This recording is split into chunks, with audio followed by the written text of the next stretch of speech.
Facebook ad run করতেছো কিন্তু জানো না রিপোর্ট কিভাবে মেক করবা। আজকে আমি তোমাদেরকে দেখাবো কিভাবে রিপোর্ট মেক করতে হয়। তোমরা অনেকেই জানো না যা কিভাবে ইন্ডিভিজুয়াল রিপোর্ট মেক করতে হয়।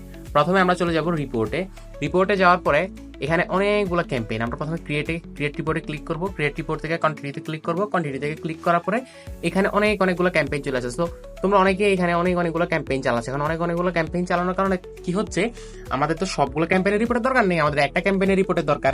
সো একটা করে ক্যাম্পেইনের রিপোর্ট না হলে তো আমরা আসলে বুঝতে পারবো না ইন্ডিভিজুয়ালি আমাদের ক্যাম্পেইনের রিপোর্টের দরকার। আমরা সোজা এখানে সার্চ বারে চলে যাব।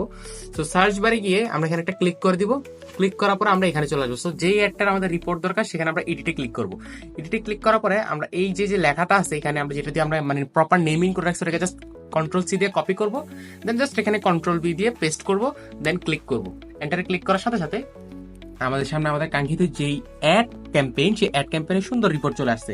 এবং এখন আমরা কি করবো, এখন আমরা জাস্ট এই যে অ্যাড ক্যাম্পেইনের রিপোর্টটা চলে আসছে এটাকে জাস্ট এখান থেকে আমাদের যে মেট্রিক্স দরকার সেই মেট্রিক্স গুলো দিয়ে আমরা জাস্ট কাজ চালাই ফেলবো। এবং আমরা তারপরে এখান থেকে এক্সপোর্টে ক্লিক করব। এক্সপোর্টে ক্লিক করার সাথে সাথে র ডাটা সিএসভি থেকে আমরা এখান থেকে এক্সপোর্ট করে ফেলবো এবং আমাদের এক্সেল শিটে চলে আসবে ফুল ডাটা। এরকম আরো তথ্য পেতে আমাদের চ্যানেলকে সাবস্ক্রাইব করুন, চ্যানেলটিকে লাইক দিয়ে রাখুন। ধন্যবাদ।